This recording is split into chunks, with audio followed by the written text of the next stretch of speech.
Okay, Lennett Anderson, my name. Born and raised in the community of Upper Hammers Plains, just outside of Halifax. I am a son and I am a husband to Kaysa Monroe Anderson from the Bahamas. We have 3 amazing kids, Micah, Caleb, and my baby girl, Jordan.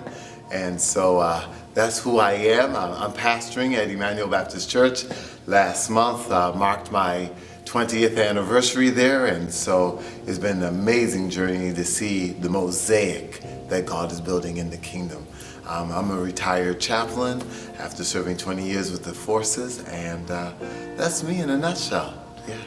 Your church is pretty special in that it has people from all over the planet that gather under one roof. Tell us a little bit about that dynamic where cultures, people, stories, backgrounds, all under one roof, worshiping Christ. Tell us a little bit about that community of faith. Nothing moves my heart like a Sunday morning worship experience. Sometimes you can become very emotional to look out and see the diversity of the kingdom. It's a representation of the kingdom that in a historical black community in Nova Scotia, a historic African Nova Scotian community, there are 28 ethnicities that are gathering to worship under one roof. We're only about 425, but to have that mosaic, to have that demographic represented, it's a special thing. I don't even have the vocabulary to describe really, because of the history in Nova Scotia, the racial tension, the societal ills. And in 2019, to see those walls coming down and to see the unity in the community of faith, I mean, I can brag about it all day. It moves my heart. It brings such joy and excitement that this is the Lord's doing. But He died, to tear down the middle wall. No longer male, female, Jew, Gentile, bond, free, it's just, yeah. What would you say to the Christ follower that struggles with, I know it's wrong to oppress people. I know it's wrong to leave the ones in the margins. How do we effectively speak into structures and people that promote the gospel and honor the individuals at the same time? As a Christ follower, we have to follow Christ. And I don't think you can look at the ministry and the life of Jesus and not see Him running to the margins. Every time. Maybe it's through my lens, but when I open the Holy Writ and I see the movement in the text, I see a Jesus that is moved with compassion, that when He sees the marginalized, the ostracized, that's where He moves. Whether it's the woman at the well and no one else is there, that's where He moves intentionally. Whether it's the lepers, that's where He moves. The blind Bartimaeus, the lame, and even in telling the story of the Good Samaritan, how the priest saw and kept on walking, the Levite saw and kept on walking, and then this Samaritan, this mixed race man, saw and was moved with compassion. We say, break my heart for what breaks yours. And so I think to be people of faith is to realize that faith is both a noun and a verb.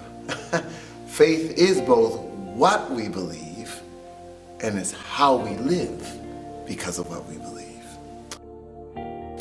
Dietrich Bonhoeffer, the German theologian, once said, and I quote him all the time,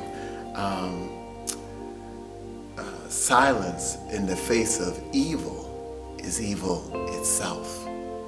Not to speak is to speak. Not to act is to act.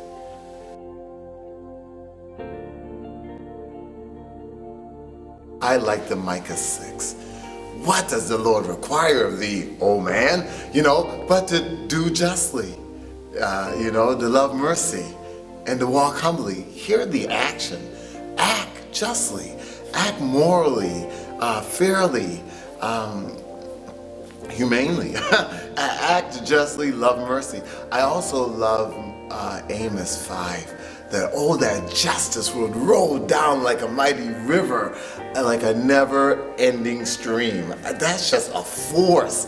And I believe that if the church understood, we have biblical grounds.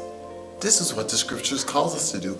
I don't know how you read Isaiah chapter 1 and not see in verse 17, seek justice, oppose this, defend the widow. This is, and so it's not about charity, because I believe churches have great outreach initiatives. We're going to, soup kitchens and prisons, and we really, that's our heartbeat. But I guess I struggle, Phil, in that I want us to know why we're doing it, and to not get caught up in charity, but to get caught up in justice. For me, charity is what can we do? Justice is why. Help the listener on the why. Why do we do that? Why do we do that? Well, we said first, our biblical foundation is that we're Christ followers. I don't know of a time where he remained silent and did not address. Even when they had grounds for her stoning. Let me just get down in the sand. Oh yes, you without sin. like call people on their stuff. And so we, how do we seek justice and act justly?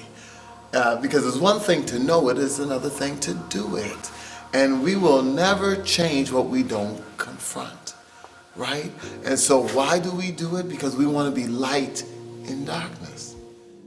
Give us some examples of how you have done that in your life. If we're relational, if we believe that God so loved the world, it has to be relational. I can't have an effective ministry of reconciliation if I'm offending everyone, cutting everyone off, telling them what they're doing wrong. How do we grow together, right?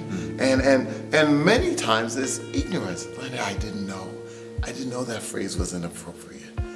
It was not intentional to cause, but look to build community. Seek to build community. That would be my challenge to every Christian church. Because why have the church in the community if the community isn't in the church? Right?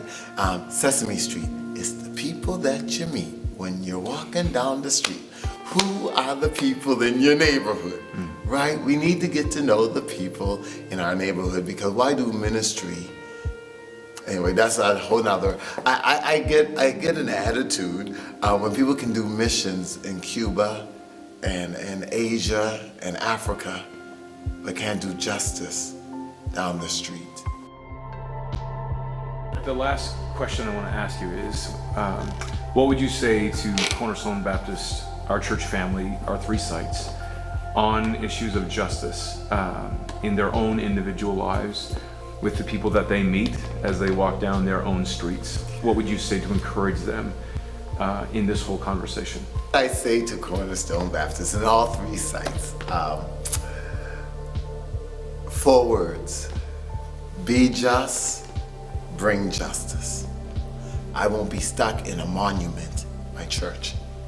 I'm going to be a part of his movement. Because whenever Jesus saw it, he ran to the margins. Thank you, my friend. Love you, bro. Appreciate that.